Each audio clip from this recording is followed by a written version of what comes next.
আমাকে বলেছিল কি কি আমি জগন্নাথ মন্দিরের কাঠ চুরি করেছি।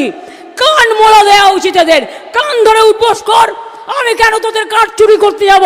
আমার নিম গাছ বাংলায় কম আছে? আমার বাড়িতেও 4টে নিম গাছ আছে।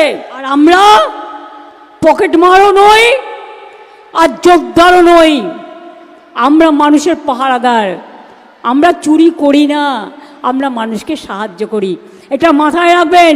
কি মুখে ঝামা ঘষেছে তো যারা বলেছিলেন তারাই বলছেন না না এখান থেকে নেয়নি, তাহলে আমার বদনাম করলেন কেন? আমাকে বলেছিল কি কি আমি জগন্নাথ মন্দিরের কাঠ চুরি করেছি। কান মোড়া দেওয়া উচিত এদের, কান ধরে উপোস কর। আমি কেন তোদের কাঠ চুরি করতে যাব? আমার নিম গাছ বাংলায় কম আছে? আমার বাড়িতেও 4টে নিম গাছ আছে। আর জগন্নাথ ধামেও 500 গাছ পোতা হয়েছে, আরো 100 নিম গাছ পোতা হবে। কারো দয়া চাই না। কোনো গাছ তো কারো কেনা নয়। ডোকরার মা দুর্গা সব জায়গায় পাওয়া যায়। বাঁশের মা দুর্গা কেউ করে, কেউ পাটের করে, কেউ শাড়িতে করে, আর নিম গাছও সব জায়গায় পাওয়া যায়।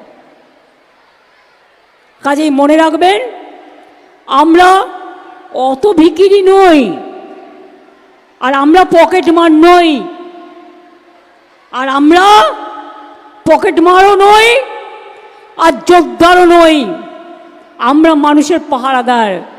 আমরা চুরি করি না, আমরা মানুষকে সাহায্য করি। এটা মাথায় রাখবেন। কি মুখে ঝামা ঘষেছে তো যারা বলেছিলেন তারাই বলছেন না না এখান থেকে নেয়নি, তাহলে আমার বদনাম করলেন কেন? এর জন্য কত ফাইন হওয়া উচিত। একটা ভালো করে মন্দির করলাম, সারা বিশ্বের একরকম আশ্চর্য, আর তা বলে দিচ্ছে আমি নাকি চুরি করেছি। প্রমাণ করুক, আর তা নাহলে আগামী দিন একেবারে কড়ায় গন্ডায় মানুষ হিসেব দিয়ে দিন।